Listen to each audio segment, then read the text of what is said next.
Hey, it's Marina, travel experta. Today, we're going to be talking about the non-lucrative visa process for Spain, apostilled services. Are you guys ready for an adventure? Let's begin.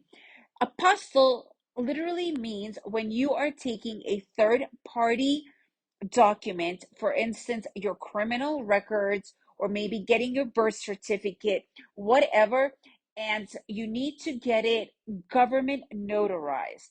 So a notary public is literally the opposite of that. And I have a full episode about getting things notarized. So please go and listen to that separately. But apostle means that you need to have a government notarized process.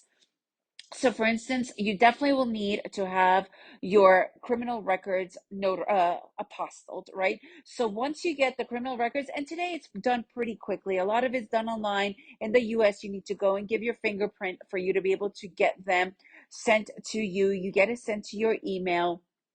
And then you have to take that particular copy. You could just print it out, and then you could either hire a service, which I did, and I spent almost $400 on. And my husband also did that in Guatemala, and he spent like $300 on. However, in Guatemala in particularly, getting a lawyer to help you with apostle service is much more convenient. But in the US, we didn't know this, and then later on, because it was taking so long, it takes between 5 to 9 weeks. Remember that.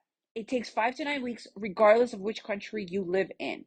But I thought with a service, I could get it more expedited, not so. And I was getting very stressed out. So we realized that in the US, you can do it on your own, just to mail it to the Apostle Service, super easy to find, for $20 versus the $400, and it was the exact same process.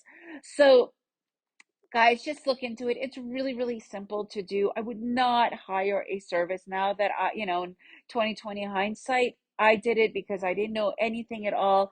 Take my advice. You don't need to. You could just go and send it directly to Washington, D.C., regardless of which state you are doing it from in the United States. And they all come to your address. You do need to have the actual apostle service, apostle letter, that when you go to submit, and when you mail whatever it is, you have to have that original one.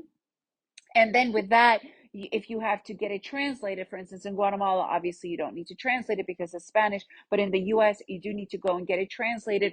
You will need to get your apostle things translated just the same. All right, guys, if you have any questions, please let me know. It's pretty simple, pretty straightforward. If you enjoyed this episode, please leave me a review, share it with your friends, and remember to make every day an adventure.